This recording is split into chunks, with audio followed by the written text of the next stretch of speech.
নবাব আলীবর্দী খাঁয়ের সময়ে হালি শহর থেকে কলকাতায় এসেছিল পরিবারটি। পটুয়াটোলাল এনেছিল তাদের ভরা সংসার। বাবা হরেন্দ্রকৃষ্ণ দাসের দুই বিয়ে, দুই তরফেই দুটি করে ছেলে আর একটি করে মেয়ে। দ্বিতীয় পক্ষে স্ত্রী পদ্মাবতীর কন্যা মহামায়া, জন্ম 1922 সালের 23শে অক্টোবর। বলছি বাংলা চলচ্চিত্রের বিখ্যাত অভিনেত্রী ভারতী দেবীর কথা। এই ভিডিওতে শুনবেন ভারতী দেবীর স্মৃতিচারণায় তার জীবনের অজানা কাহিনী। প্রসাদ পত্রিকার সাংবাদিকের মুখোমুখি হয়ে ভারতী দেবী জানিয়েছিলেন তার জীবনের কিছু অজানা কথা। নার্স শিশির সেই চপলা নার্সটিকে মনে পড়ে, সারল্য আর লাবণ্য ঝলমল করত যার মুখে, কিংবা ডাক্তার ছবির সেই চোখে মুখে কথা বলা তরুণীটিকে। কিছুকাল আগে দূরদর্শনে দেখানো হয়েছিল ডাক্তার। একালের দর্শক যাদের আগে ডাক্তার ছবিটি দেখার সুযোগ হয়নি, তারা দেখতে পেয়েছিলেন পুরনো দিনের এক নায়িকার অভিনয়। সে নায়িকা ভারতী দেবী। সেকাল একাল জুড়ে পর্দায় তার অবাধ বিচরণ। নার্স শিশি এবং ডাক্তার দুটি ছবিতে ভারতী দেবীর অভিনয় দেখে মনে হয় তখন এবং এখনকার অভিনয়ের ঢঙে বেশ কিছুটা বদল ঘটেছে। তখন স্বাভাবিকতার উপর জোর ছিল বেশি, এখন যেন অভিনয় কিছুটা আরোপিত। বোধহয় এখনকার ছবিতে কাহিনীর দিকটা দুর্বল বলে শিল্পীদের খামতিটুকু ঢেকে দিতে হয়। ভারতী দেবীর মতন শিল্পীরা কিন্তু দুই যুগেই সফল। 1939 সালে প্রথম ছবি তার, এবং এই সাক্ষাৎকার নেওয়া হয়েছিল 1993, অর্থাৎ 50 বছরের ওপর ছবির জগতে যুক্ত ছিলেন ভারতী দেবী। 200-র বেশি ছবিতে কাজ করেছেন তিনি। নিতিন বসু থেকে অপর্ণা সেন, বড় ছোট নামি অনামি কোনো পরিচালক বাদ নেই যাদের সঙ্গে কাজ করেননি ভারতী দেবী। খ্যাত অখ্যাত সব শিল্পীদের সঙ্গে কাজ করার সুযোগ ঘটেছে তার। এখন জীবনের প্রান্তবেলায় যখন সব হিসেব চুকিয়ে দিয়ে চুপচাপ বসে থাকতে মন চায়, তখনও ডাক আসে কাজের, কিন্তু মন আর চায় না। শরীরেও জুত নেই তেমন, তাই অনেক সময়ই ফিরিয়ে দেন ভারতী দেবী কাজের প্রস্তাব। অনেক দিন থেকেই সেটা ছিল একটা অন্য যুগ। মধ্যবিত্ত পরিবারের মেয়েরা সিনেমায় অভিনয় করবে এ যেন ভাবা যেত না। প্রথম যখন সিনেমায় কাজ করবেন ঠিক করেন ভারতী দেবী, তখন বাড়িতে এই নিয়ে হুলুস্থুলু কাণ্ড শুরু হয়ে যায়। তারপর আস্তে আস্তে সব সহজ হলো। নিউ থিয়েটার্সের সঙ্গে চুক্তি হয় 10 বছরের। এই 10 বছর মাস মাইনের বিনিময়ে তাদের ছবি করতে হবে ভারতী দেবীকে। বাইরে কোনো ছবি করতে গেলে তাদের অনুমতি নিতে হতো।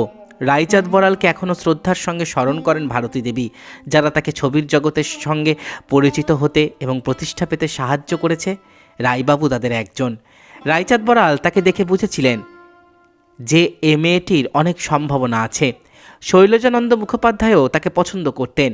রায়বাবু ভারতী দেবীর গান শেখার ব্যবস্থা করে দেন। ভারতী দেবী উচ্চাঙ্গ সঙ্গীত শিখেছিলেন আমির খাঁ সাহেবের কাছে। রবীন্দ্রসঙ্গীতের তালিম নিতেন হরিপদ চট্টোপাধ্যায়ের কাছে। শুধু গান নয়, ভাষা শেখার দিকেও নজর দিতে হতো সে সময়ে। ভারতী দেবীকে উর্দুতে তালিম দিতেন আলী খাঁ সাহেব। সব দিক থেকে তৈরি শুরু করেন রুফুলে পর্দার জীবন। ডাবল ভার্সান ছবি তোলার রেওয়াজ ছিল সেকালে। যে ছবি বাংলায় জনপ্রিয় হতো তার হিন্দিও তোলা হতো অবাঙালি দর্শকদের কথা ভেবে। অভিনেতা অভিনেত্রীদের তাই হিন্দি উর্দু জানার দরকার পড়তো। তখন এরকম ড্যামি ব্যবহারের রেওয়াজ ছিল না, তাই শিল্পীদের সাইকেল চালানো, ঘোড়ায় চড়া, সাঁতার জানা জরুরি ছিল। ভারতী দেবীকেও শিখতে হয়েছিল এসব, মানে সব দিক থেকে তৈরি হতে হয়েছিল পূর্ণাঙ্গ অভিনেত্রী রূপে। অভিনয়কে ভালোবাসতেন মনে প্রাণে, নিজেকে উজাড় করে দিতে চেয়েছিলেন। তার নিজের কথায়, জানি না কতটা সফল হয়েছি, তবে আমার আন্তরিকতায় ফাঁকি ছিল না। কত নতুন পরিচালক এসেছে, তাদের বলেছি দেখো ভাই, আমার কাজ তোমাদের পছন্দ হয় কিনা, যদি না হয় বলো, আর একবার করে দেখাই। তারা লজ্জা পেয়ে বলেছে, কী যে বলেন দিদি, আপনি একজন সিনিয়র আর্টিস্ট, আপনার কাজ পছন্দ হবে না। এ কি একটা কথা হলো?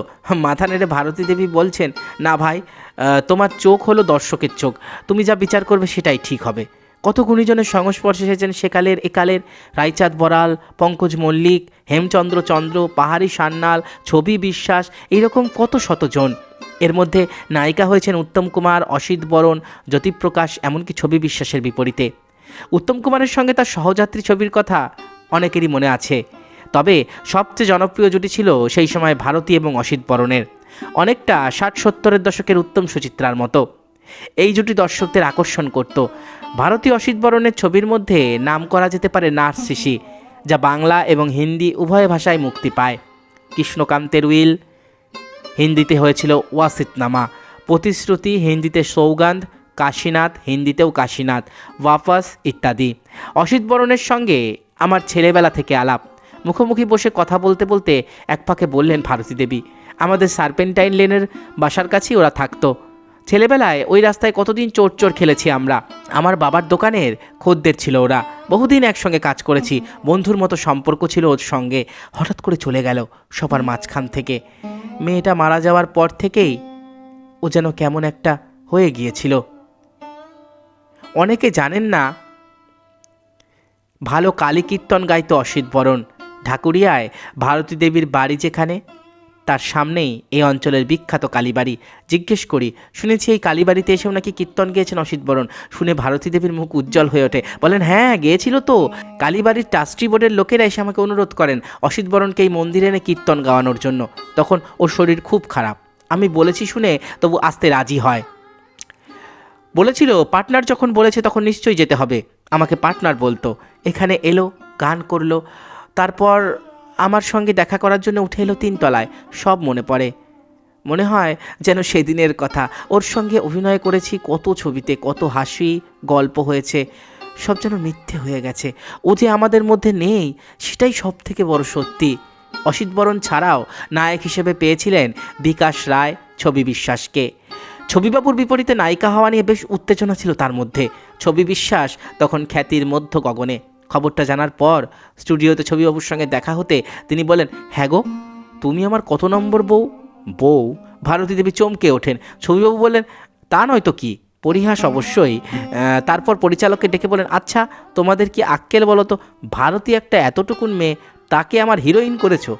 আমায় কি পরিমাণ মেকআপ নিলে তবে ওর সঙ্গে মানাবে বলো দেখি। যাই হোক, সে ছবি হলো। তারপর নির্জন সৈকতে, সে আরেক যুগ। তপন সিংহের মতো সুন্দর মানুষ ভারতী দেবী কমই দেখেছেন। কত যত্ন করে বোঝাতেন প্রতিটি দৃশ্য। সুন্দর ব্যবহারে সবার মন জয় করে নিতেন অতি সহজে।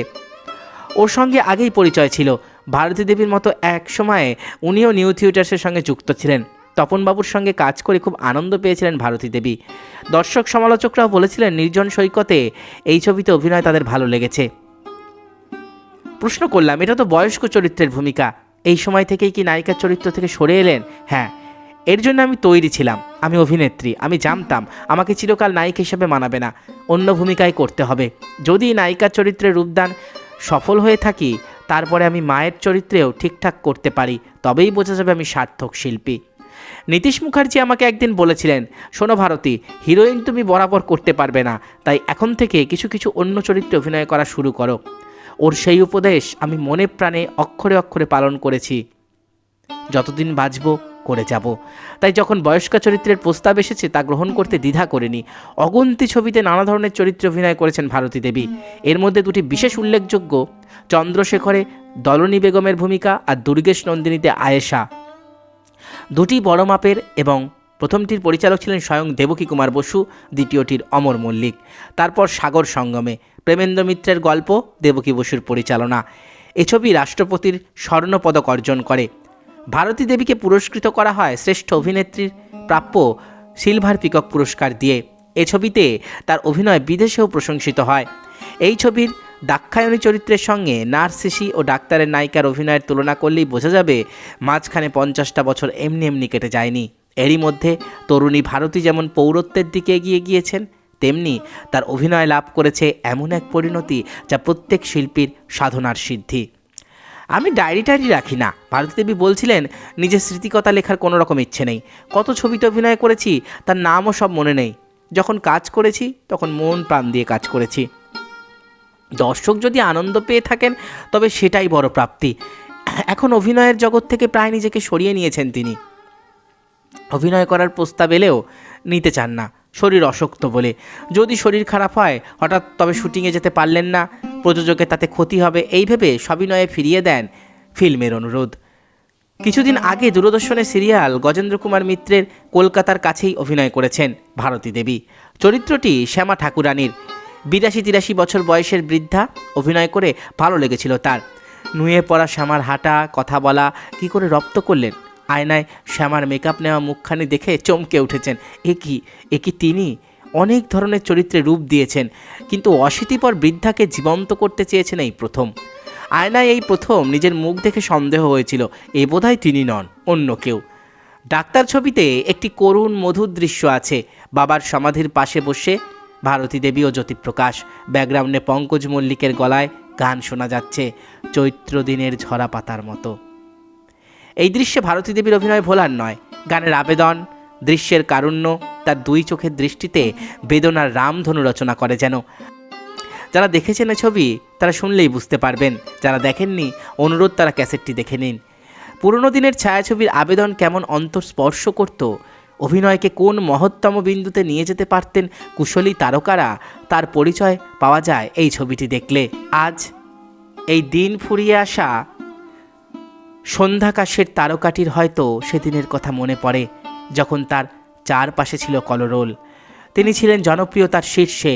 কি গতিময় আনন্দমুখর ছিল সেই সময়। আর চারপাশে অনেক নির্জনতা, অবসর অফুরন্ত। পেছনে তাকালে সেই উজ্জ্বল দিনগুলির কথা মনে পড়ে যায়। চৈত্র দিনের ঝরা পাতার মতো সে সবই কি শূন্যে বিলীন হয়ে যাবে, কে জানে। ভারতী দেবীর ছিল মাটি দিয়ে মূর্তি গড়ার নেশা। কত যে গড়েছেন, বন্ধুদেরও দিয়েছেন। মলিনা দেবীকে দিয়েছিলেন শিব মূর্তি, পদ্মা দেবীকে কালী মূর্তি, শোভা সেনকে কাশ্মীরি শালের কারিগর। বাড়ির ঠাকুর ঘরে তার গড়া শিব মূর্তি আর মাটি দিয়ে গড়া কাস্টিং করিয়েই কালী মূর্তিতে পুজো হয়। 2011 সালে 30শে ডিসেম্বর। কিছুদিন অসুস্থতার পরে 90 বছরে পরলোক গমন করেন বাংলা চলচ্চিত্রের কিংবদন্তি অভিনেত্রী ভারতী দেবী। এতক্ষণ আপনারা শুনলেন প্রসাদ পত্রিকার সাংবাদিকের মুখোমুখি হয়ে ভারতী দেবীর স্মৃতিচারণ। অনেক অজানা কথা উঠে এলো এই ভিডিওতে। আশা করি ভিডিওটি আপনাদের ভালো লেগেছে। আমার চ্যানেলের ভিডিওগুলো যদি আপনাদের ভালো লাগে তাহলে অবশ্যই চ্যানেলটি সাবস্ক্রাইব করুন, পাশে থাকা বেল আইকনটি ক্লিক করে দিন, যাতে পরবর্তী ভিডিও নোটিফিকেশান খুব তাড়াতাড়ি আপনাদের কাছে পৌঁছে যায়। আজকের মতো এখানেই শেষ করছি। ভালো থাকবেন সবাই। নমস্কার।